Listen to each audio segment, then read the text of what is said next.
Seguimos narrando la historia completa de nuestra querida civilización romana.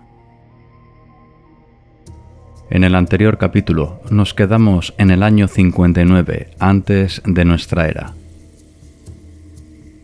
Recién finalizado el año consular, Julio César es destinado a las regiones de la Galia Cisalpina, Transalpina e Illyricum con un mandato de 5 años. El nuevo procónsul contó con el apoyo de las 4 legiones allí establecidas, una fuerza militar que se puso enseguida en marcha debido a los movimientos migratorios de los helvéticos, que penetraron en territorio de los eduos, ambarros y alobroges, firmes aliados de Roma. Julio César respondió y se anotó su primer triunfo en la Galia tras la batalla del Arar, contienda en la cual sucumbió gran parte del pueblo tigurino, una subtribu helvética.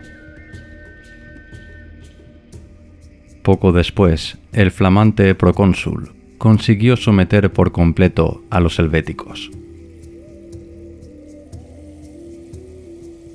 Pero este, ni mucho menos, era el pueblo más poderoso y numeroso de la Galia. Aquella región se encontraba habitada por una miríada de clanes y tribus que no estaban dispuestos a ser los siguientes subyugados por Roma. Los subsecuentes que sufrieron la ira de César fueron los suevos, cuyo rey Ariovisto se negó en un principio a negociar con el procónsul romano.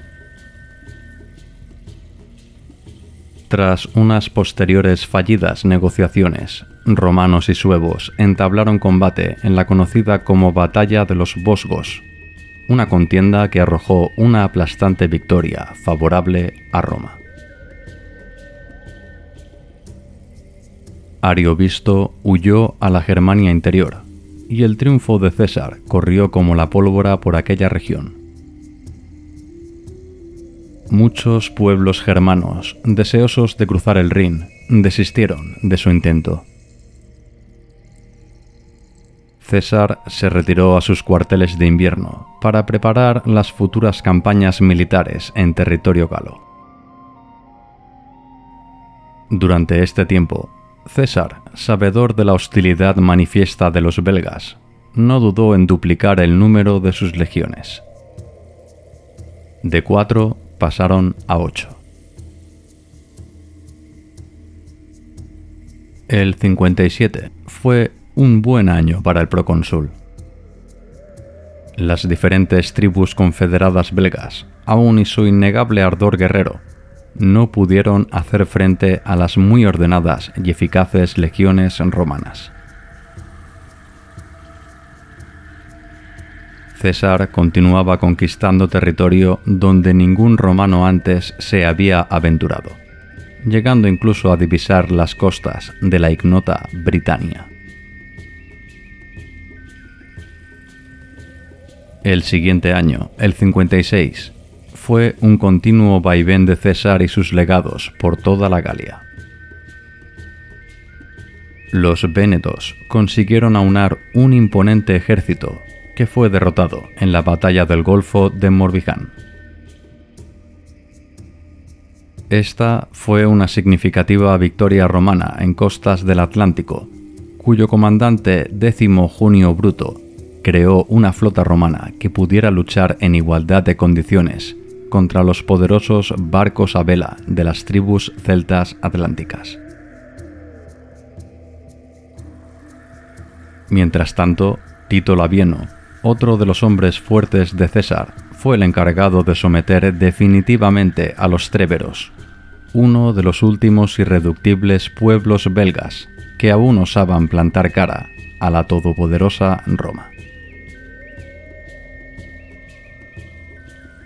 Aún y la distancia, Julio César continuó con su buena relación con Pompeyo y Craso, llegando a un acuerdo para que el procónsul renovara 5 años más su mandato en las Galias. Asegurado su gobierno, César se fijó como meta el año 55 para penetrar en suelo germano. Y lo consiguió, masacrando a 400.000 miembros de las tribus de los usípetes y téncteros. Una cifra un tanto exagerada, pues recordamos que Julio César escribió su propio diario de campaña, De Bello Gallico, una fuente que evidentemente su autor utilizó para su propio beneficio propagandístico. Una vez consolidada la parte izquierda del Rin, César centró sus fuerzas en inspeccionar la Britania, lugar inexplorado para los romanos de entonces, pero muy bien conectado con los pueblos autóctonos continentales. 2 legiones fueron enviadas al otro lado del Canal de la Mancha en misión de exploración. Pero todo desembocó en un gran fracaso debido a las fuertes mareas y mal tiempo propios de la zona. Esta no fue la única mala noticia para el procónsul. Publio Licinio Craso, uno de sus hombres de confianza, hijo del magnate Marco Licinio Craso, marchó con su padre hacia la campaña militar de Partia, lugar donde ambos prohombres perderían la vida tras la desastrosa derrota de Carras. Aún y los contratiempos, Julio César no se dio por vencido en su objetivo de explorar y quizá invadir Britania. Ordenó construir 600 naves de transporte y 28 buques de guerra, que le sirvieron para poner pie en condiciones favorables en el otro lado del Canal de la Mancha. Los celtas ofrecieron cierta resistencia, pero decidieron huir tierra adentro, dejando vía libre al conquistador romano. Finalmente, los catubellaunos, el pueblo más poderoso del sureste de Gran Bretaña, acordó firmar un tratado de paz con César. La zona, por el momento, quedó en una situación de tensa calma. La región en conflicto en el año 54 fue Bélgica. Los eburones consiguieron unir a su causa muchos de los pueblos celtas de la zona, descontentos con el gobierno y el modus operandi de los invasores romanos. Precisamente fueron los nervios, pueblo muy guerrero, quien puso en serios apuros a las legiones romanas. Los nervios pertrecharon un ataque sorpresa contra el campamento de Quinto Tulio Cicerón, que no llegó a completarse, gracias a que César acudió raudo en su auxilio. El procónsul de las Galias aprovechó de nuevo el invierno para reclutar 2 nuevas legiones.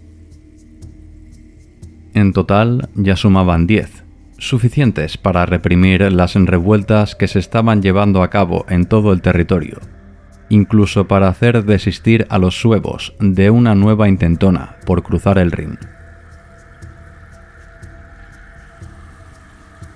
Mientras tanto, en Roma, todo parecía más o menos bajo control, pero en aquel remoto tiempo las noticias corrían a una velocidad sorprendente.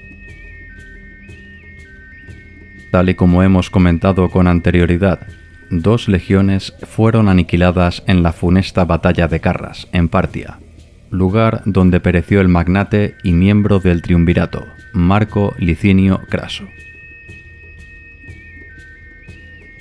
Y Roma se convirtió en un auténtico polvorín. El demagogo e influyente político Publio Clodio Pulcro fue ejecutado por un esclavo en extrañas circunstancias. Este suceso prendió las calles de Roma, que registraron un sinfín de incidentes y disturbios multitudinarios. El Senado, alertado ante el estado de la ciudad, propuso el puesto de dictador a Pompeyo con el fin que pusiera orden en el caos que se había instalado en la urbe. Sin embargo, Pompeyo declinó la oferta. Consultó a César, el único miembro restante del famoso triunvirato, sobre la situación. El procónsul de las Galias propuso un doble enlace matrimonial. Pompeyo se casaría con una pariente de César, y él mismo haría lo propio con Pompeya, hija de Pompeyo, unos esponsales que nunca llegaron a producirse. Pompeyo el Grande finalmente fue elegido como único cónsul y pronto promulgó una serie de leyes que castigaron severamente a los alborotadores públicos. El nuevo cónsul incluso recibió la potestad de reclutar nuevas tropas que patrullaran por la ciudad de Roma, un hecho insólito hasta la fecha. Los galos eran bien conocedores del delicado momento por el cual pasaba la todopoderosa República Romana.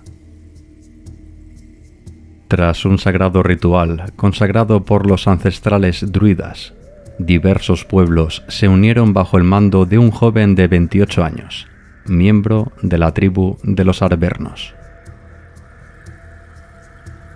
Nace la leyenda de Vercingetorix,